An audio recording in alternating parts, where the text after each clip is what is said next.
For a number of years, I've wanted to create a video guide for the 32X, a series that covers every game using a system that makes sense and ultimately answers the question at hand for everyone watching: is this game for me?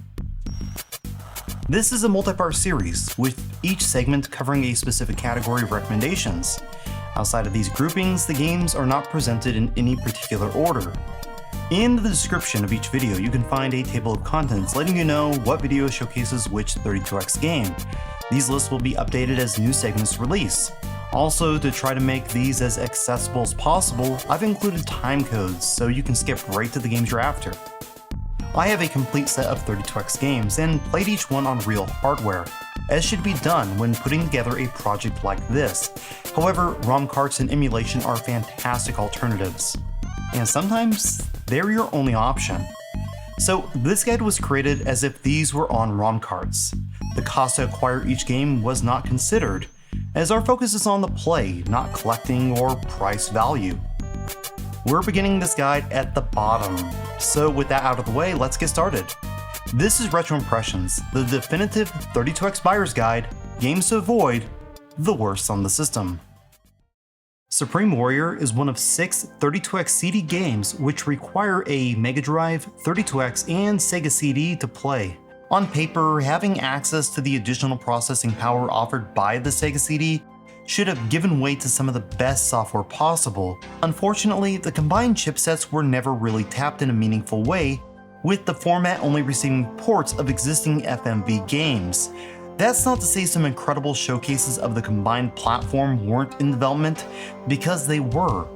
It's just that they never released to the public. So without a doubt, the worst 32X CD game is Supreme Warrior. The project itself was quite ambitious, having a sizable budget with nearly all the money spent filming what is essentially a kung fu movie on location in Hong Kong. Unique body cameras were created to capture the action as never before seen. They also hired real martial artists to star in and choreograph their respective segments. The game positions itself as a first-person perspective fighter, and at first glance, appears to be a kung fu enthusiast's dream come true. Unfortunately, as a game, it's mechanically terrible and on the border of being broken. I've now spent several hours with this, and even when I win a match, I still don't understand what's going on mechanically. The manual's vague and there's little info online to help the player get started. A game that isn't intuitive from experiencing the first few minutes should have detailed explanations in the manual to help the player get started. Having neither, as is the case here, is unacceptable. Supreme Warrior isn't hard, it's nearly impossible for anyone but the most dedicated enthusiast. I think the experience is best described as watching a film where you've got to play Rochambeau to progress the story, but you have to win 50 out of 70 times each round to make that happen. Of course, if you've got a great memory, I'm sure you can nail it by remembering the patterns required to progress, but that's hardly the game the package promises. It's all a bit unfortunate in my opinion, as I quite like the base idea, and find what video segments of the game I was able to experience a welcome addition to a genre of film I enjoy. It's something I desperately wanted to like and experience. Unfortunately, it's just not a game anyone should waste their time playing. If you're really curious, check out one of the long plays on YouTube. It will be time and frustration saved.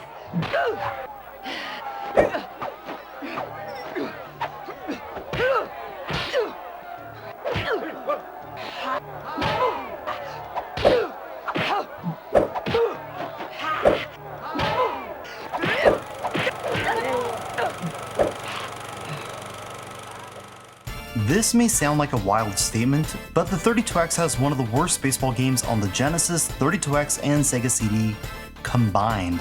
World Series Baseball starring Deion Sanders is a rebranding of an older game in nearly every aspect, making it feel like a cash grab rather than anything intended to be good. While the series was highly regarded as a faithful sim, it hasn't aged well.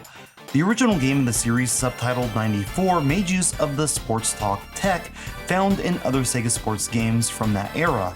Unfortunately, that feature was removed from the series going forward to make room for additional modes. It left the series feeling unfinished, and in some ways like you're playing a high school practice sim rather than in the major leagues. It's a trade-off I wouldn't have made, and it's a key reason I still recommend the first game in the series if you're considering a sim.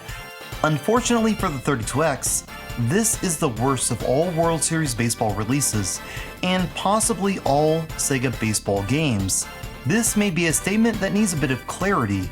There are really two groups of games here.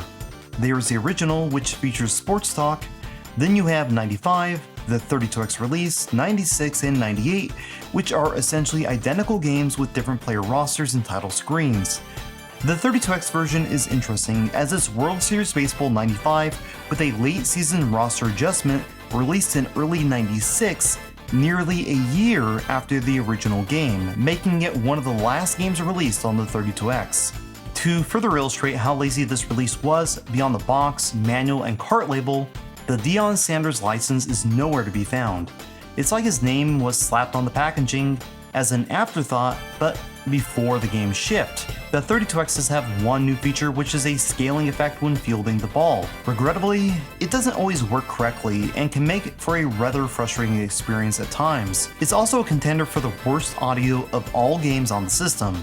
During gameplay, the crowd noise drowns out everything else. It may be hard to describe as crowd noise as it's more similar to turning on a radio or old TV to a station that's not broadcasting. It's one of the white noise channels turned up way too loud, and you can't turn it down or off.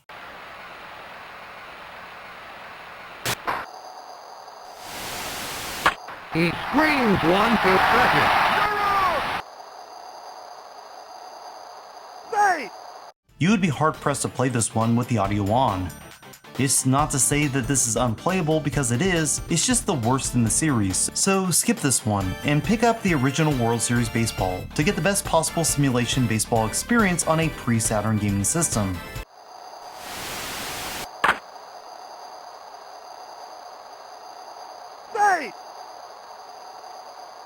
Next up, for the Major League, the first baseman.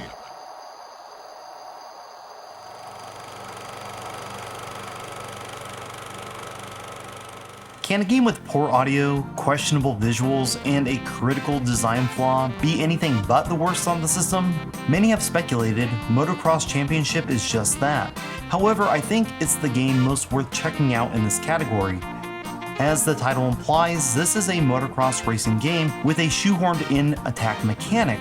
The experience as a whole is an oddity because the game consistently does something great while dropping the ball at the same time. For example, the controls are fantastic and complex enough to help the player really become invested once they get them down. Unfortunately, that's nearly ruined by an oddly implemented magnetic collision system that seems to pull your opponents into a Katamari-type cluster, stopping the action. Enjoying the game is dependent on being in first place, and that's not always possible. The scaling, rotation, and quick visual pace creates a real sense of speed, but again, there are only 3 backgrounds, and it all feels very off, like you're racing on a toy bike in a child's playset. The sound is below average, with some downright terrible music. There's no real silver lining there. Something else that's crazy is the game received a PC port a few years later in what could be considered a half sequel. It's not great. The 32X release is better in almost every aspect, so you can consider this the definitive version. If you want to give this a shot, you need to understand the flaws and the workarounds to deal with them. A few tips before we move on. As you start a race, all riders will bunch together. If you wait a few seconds before pressing the gas, you can avoid this all. Also, the up and down position on the D-pad controls your speed and position on the bike, impacting jumps and stability. In a nutshell, these tips are the problem though. The game is playable if you educate yourself going in, but an outright disaster outside of that.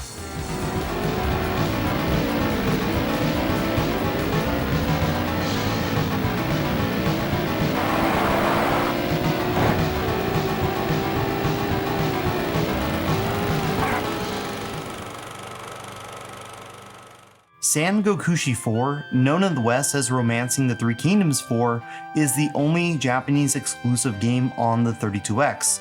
Unfortunately, it's also the standard bearer for unapproachable games due to their complex menus and text being in a foreign language.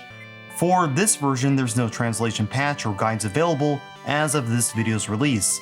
and using other methods such as image translators or another translated version of the game side by side doesn't work, as just enough has been changed with this version. The game released on several platforms that received English translations, so it's unlikely that the 32X version will ever see any real attention to make it approachable to a Western audience. Reviews in Japan praised the 32X release, giving it high scores. It's a turn-based strategy that's part of a long-running series, and quite frankly, it's an incredible game.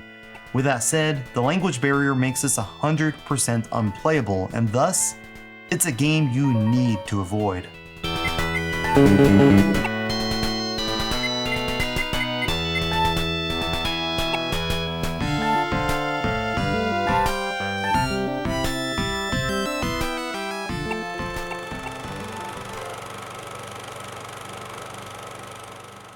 So, what is the worst game on the 32X? Supreme Warrior is certainly in the mix, but I feel Brutal Above the Claw is a big enough train wreck to give it a contender. The premise is 100% what you would expect from a mid-90s fighting game. Someone organizes a fighting tournament and you're now in it. In some ways it's like Supreme Warrior. It's a kung fu inspired fighting game with furries, each representing a unique fighting style.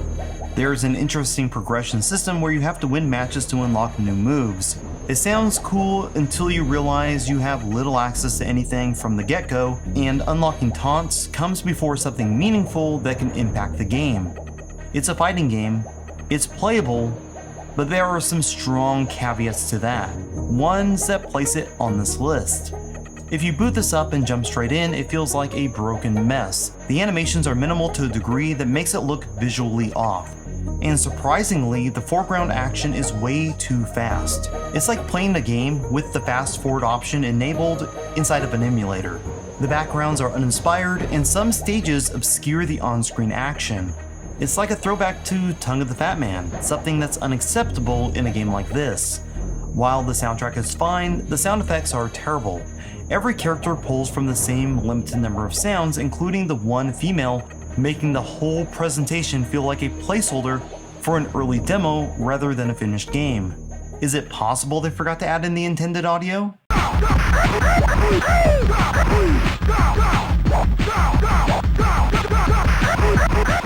This is often referred to as a quasi-sequel or expanded edition of the original game on the Sega CD, yet outside of a couple new characters, everything remained the same or got worse. The single-player experience is also problematic.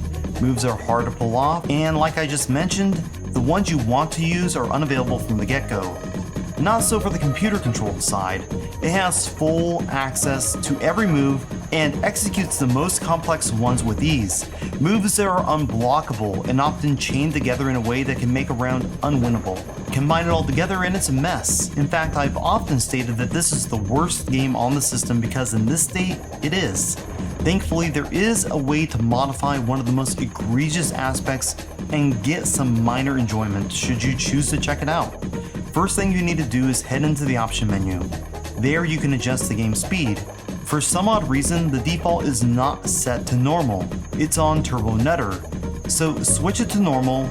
Now you can play the game without feeling like there may be something wrong with your system. Just remember that it will continue to be very jerky on screen due to a variation in frame rate between back and foreground. For me, Brutal Above the Claw is the 32X game which has generated the least amount of joy when playing. It looks terrible, sounds awful, and is a slog to control. It feels more like a practical joke than a game. I strongly feel that anything else on the 32X is a better investment of your time.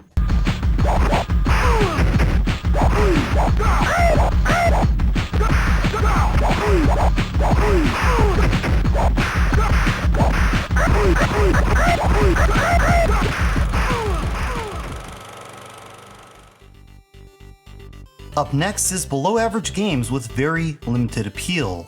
That's it for now, and as always, thank you for watching Retro Impressions.